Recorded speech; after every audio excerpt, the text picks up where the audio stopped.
एक बार फिर राजस्थान की लाल डेयरी चर्चा में है। बात लाल डेयरी की हो रही है, लिहाजा मैं भी लाल टी शर्ट में आपके सामने बैठा हूँ। नमस्कार, मैं हूँ आपका दोस्त विजय विद्रोही। आप मुझसे जुड़ चुके हैं, इसके लिए आप सबका तहे दिल से शुक्रिया। और अगले 7-8 मिनट में आपसे जुड़े रहने की कोशिश करूँगा। तो लाल डेयरी के लिए विख्यात या बदनाम जो भी कहिए, राजेंद्र गुड़ा अशोक गहलोत सरकार के बर्खास्त मंत्री, कांग्रेस के विधायक, आज अपने बेटे के जन्मदिन के मौके पर खुद एक बर्थडे गिफ्ट हासिल कर गए। ये बर्थडे गिफ्ट उनको महाराष्ट्र के मुख्यमंत्री एकनाथ शिंदे ने उनके इलाके गुड़ा में जाकर दिया। तो इससे समझ में आता है कि राजेंद्र गुड़ा की राजनीतिक हैसियत तो है। एकनाथ शिंदे आए, यानी शिवसेना का जो शिंदे गुट है, उसके बड़े नेता, उसके संरक्षक, उसके अध्यक्ष और महाराष्ट्र के मुख्यमंत्री। वैसे राजेंद्र गुड़ा के जन्मदिन पर पिछले साल मुख्यमंत्री अशोक गहलोत आए थे, उनके जन्मदिन नहीं, उनके बेटे के जन्मदिन पर, और तब कह कर गए थे कि राजेंद्र गुड़ा मेरे बहुत करीबी हैं और ये नहीं होते तो आज मैं सरकार में नहीं होता, सरकार नहीं होती, इन्होंने हमारी सरकार बचा ली। दरअसल हुआ ये था कि जब मानेसर वाली घटना हुई थी तो राजेंद्र गुड़ा 6 बीएसपी के एमएलएस के साथ कांग्रेस में मर्ज कर गए थे और अशोक गहलोत की सरकार को थोड़ा स्थायित्व मिल गया था। और एक साल बाद देखिए राजनीति कहाँ से कहाँ घूमती है। अब वो कांग्रेस में हैं लेकिन तकनीकी रूप से नहीं है। अब तो प्राथमिक सदस्यता से भी इस्तीफा देना ही पड़ेगा अगर उनको निष्कासित नहीं किया गया है। कुछ लोग कहते हैं निष्कासित किया जा चुका है, कुछ लोग कह रहे हैं सिर्फ मंत्रिमंडल से निष्कासित किया गया है। खैर ये कोई बड़ी चीज़ नहीं, बड़ी चीज़ है लाल डेयरी। एक लाल डेयरी राजेंद्र गुड़ा दिखाते फिर रहे हैं, जो उन्होंने मुख्यमंत्री के कहने पर धर्मेंद्र राठौड़ आरटीडीसी के अध्यक्ष के यहाँ से ईडी और इनकम टैक्स के अधिकारियों के बीच में जाकर आंख मिचौली करते हुए छीन ली थी, चुरा कर ले आए थे और फिर अपने पास रख ली थी। लाल डेयरी बीजेपी फायदा उठाने की कोशिश कर रही है। अमित शाह जब जब आते हैं लाल डेयरी का जिक्र करना नहीं भूलते। प्रधानमंत्री नरेंद्र मोदी जब जब आते हैं लाल डेयरी का जिक्र करना नहीं भूलते। लेकिन लाल डेयरी में है क्या पता नहीं लग रहा। बीजेपी कह रही है लाखों करोड़ों रुपए का अशोक गहलोत का भ्रष्टाचार है और फिर बीजेपी कोई कार्रवाई नहीं कर रही है, तो फिर संदेह पैदा होता है। और अब तो बीजेपी के पास भी वो लाल डेयरी नहीं रहेगी। पहले लोग कह रहे थे राजेंद्र गुड़ा बीजेपी में चले जाएंगे, लाल डेयरी प्रधानमंत्री और अमित शाह अपने पास रख लेंगे और रोज 4-4 पन्ने पढ़ा करेंगे। अब तो लाल डेयरी एकनाथ शिंदे के पास आ जाएगी। लोग कहते हैं पर्दे के पीछे का खेल है, एकनाथ शिंदे और अमित शाह सब एक ही हैं, एक ही थैली के चट्टे बट्टे हैं, मिलकर सरकार बनाई है, तो स्वाभाविक है कि लाल डेयरी वहां से अमित शाह के पास चली जाएगी। अब पता नहीं क्या होगा, लाल डेयरी का रहस्य अब सामने आएगा नहीं आएगा। कुछ लोग कह रहे हैं राजेंद्र गुड़ा कांग्रेस के साथ समझौता चाहते थे, अशोक गहलोत के साथ पर्दे के पीछे कुछ समझौते की शायद बातचीत भी एक मध्यस्थ व्यक्ति को बीच में रखकर हुई, लेकिन बात बनी नहीं। बात इसलिए नहीं बनी क्योंकि अशोक गहलोत को भी पता है लाल डेयरी में क्या है और राजेंद्र गुड़ा को भी पता है लाल डेयरी में क्या है। एकनाथ शिंदे ने भी अपनी मूल पार्टी तोड़ी और बीजेपी के साथ चले गए। राजेंद्र गुड़ा ने भी अपनी मूल पार्टी तोड़ी, क्या उसको कांग्रेस में समाहित करा लिया था। इस हिसाब से दोनों के जो राजनीतिक ग्रह नक्षत्र हैं वो मिलते जुलते हैं। राजेंद्र गुड़ा 2008 से लेकर अब तक 5 दल बदल चुके हैं।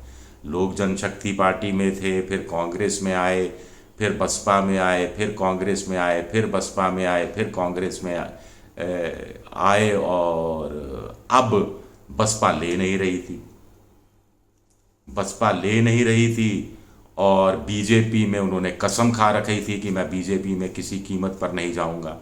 आप ये मत समझिए कोई राजनीतिक प्रतिबद्धता की वजह से या विचारधारा की वजह से राजेंद्र गुड़ा साहब बीजेपी में नहीं जाना चाहते थे। दरअसल उनके जहाँ से वो उदयपुर वाटी से चुनाव लड़ते हैं, वहाँ की विधानसभा के राजनीतिक समीकरण ऐसे हैं कि बीजेपी से चुनाव लड़ेंगे तो हार जाएंगे, बीएसपी से चुनाव लड़ना उनके लिए मुफीद बैठता है, क्योंकि दलित वोट हो जाता है। फिर मायावती एक आध रैली कर देती हैं, फिर उनके खुद का राजपूतों का एक वर्ग उनको वोट दे देता है, और फिर इसके साथ साथ मुस्लिम वोट अच्छी खासी तादाद में है, मुस्लिम वोट मिल जाता है। और उधर माली वोट ज़्यादा है, बीजेपी कांग्रेस दोनों माली उम्मीदवार उतार देती है, दोनों के बीच में वोट बट जाता है, और फिर बाय डिफ़ॉल्ट राजेंद्र गुड़ा जीत जाते हैं। तो ऐसे में एकनाथ शिंदे के साथ जाने में ही भलाई थी उनकी, और एकनाथ शिंदे भी ये चाहते थे कि महाराष्ट्र के बाद वो उत्तर प्रदेश में, राजस्थान में विस्तार करना चाहते हैं। और शिंदे को राजेंद्र गुड़ा जैसा एक चर्चित व्यक्ति और कहाँ मिल सकता था राजस्थान में, जो लाल डेयरी की वजह से जिसने एक हवा बना रखी है। उस हवा का एकनाथ शिंदे कितना फ़ायदा उठाएंगे बीजेपी पर दबाव डालने का, कि समझौते के तहत बीजेपी उनको उदयपुर वाटी तो सीट दे ही दे, कुछ और सीटें भी दे दे। प्रदेश अध्यक्ष चंद्रराज सिंघवी, चर्चित विख्यात चंद्रराज सिंघवी साहब, वो कह रहे हैं कि साहब 20 ऐसे जिताऊ उम्मीदवार हैं जो उनको हमारी पार्टी में आने के लिए तैयार बैठे हैं, लेकिन एकनाथ शिंदे साहब ने कहा है कि बीजेपी को नुकसान नहीं पहुंचाना है, इसीलिए हम चुप बैठे हैं। हम उम्मीद कर रहे हैं कि बीजेपी समझौते में उदयपुर वाटी राजेंद्र गुड़ा की सीट हमारी झोली में डाल देगी और कुछ और सीटें डाल देगी। तो बात कह भी दी, नहीं भी कही। तो कुल मिलाकर एकनाथ शिंदे का लक्ष्य राजस्थान में 20 सीटों पर चुनाव लड़ने का है, जो उनको बीजेपी अपने हिस्से में से दे दे। बीजेपी 20 सीटें दे देगी ऐसा लगता नहीं है। मुझे लगता है कि हो सकता है कि 5 या 4 या 6 सीटों पर, 5 सीटों पर कोई बात बन जाए, लेकिन राजेंद्र गुड़ा के लिए ये मास्टर स्ट्रोक जैसा है, फायदे का चीज़ है।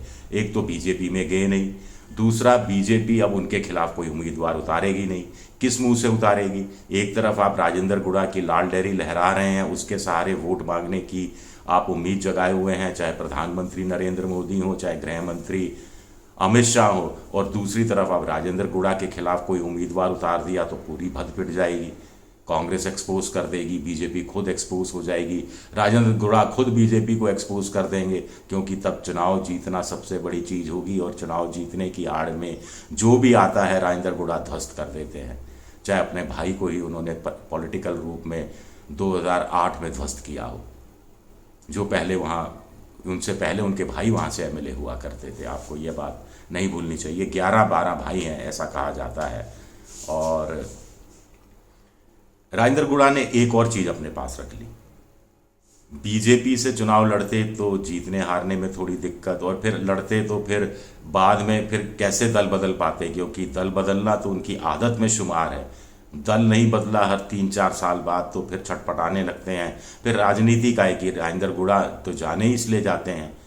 तो अब शिवसेना से चुनाव लड़ेंगे, जीत जाएंगे, हो सकता है शिवसेना 2-3 सीटें जीत जाए, और हो सकता है फिर ऐसी परिस्थितियां बन जाए कि कांग्रेस को 2-3-4 एमएलए की ज़रूरत पड़े, और तब पाला बदलने के लिए राजेंद्र गुड़ा सबसे पहले तैयार रहेंगे, तैयार रह सकते हैं एक महत्वाकांक्षी राजनीति की तरह। और इसमें कोई भी नैतिकता की चक्कर ही नहीं। राजनीति में आप नैतिकता की बात करना बंद कर दो। ऑपरेशन लोटस जहां होता हो वहाँ उस देश में आप क्या राजनीतिक नैतिकता की बात करेंगे।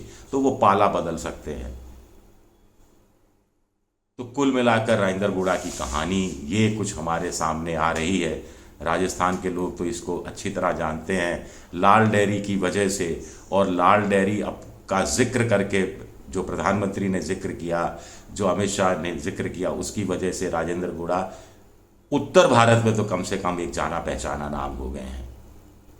बड़ी अच्छी बातें करते हैं, लच्छेदार बातें करते हैं, मुहावरे, लुकतियाँ, देसी शब्द, देसी कहावतें, देशी तुलनाएं। मैं कभी बैठा नहीं उनके साथ, मेरी बड़ी दिलचस्पी है उनके साथ बैठकर किसी दिन गपशप करूं, लेकिन जो लोग बैठे हैं उनके हवाले से मैं यह बात बता रहा हूं।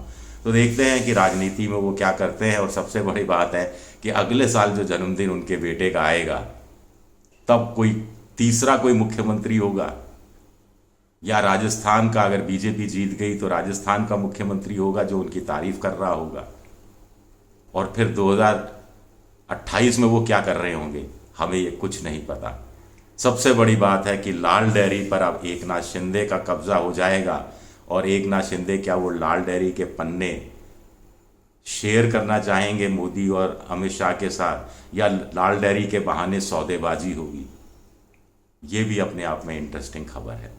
चलिए, शुक्रिया ये मेरा वीडियो देखने के लिए। पसंद आए तो लाइक कीजिए, सब्सक्राइब कीजिए, शेयर कीजिए और घंटी जैसी आकृति दबा दीजिए ताकि नया वीडियो आए तो तत्काल आपको जानकारी मिल जाए। विद्रोही7 मेरा ट्विटर हैंडल है, विजय विद्रोही7 के नाम से मैं इंस्टाग्राम पर हूँ और फेसबुक पर मेरा पेज है विजय विद्रोही पेज। शुक्रिया, बहुत बहुत शुक्रिया।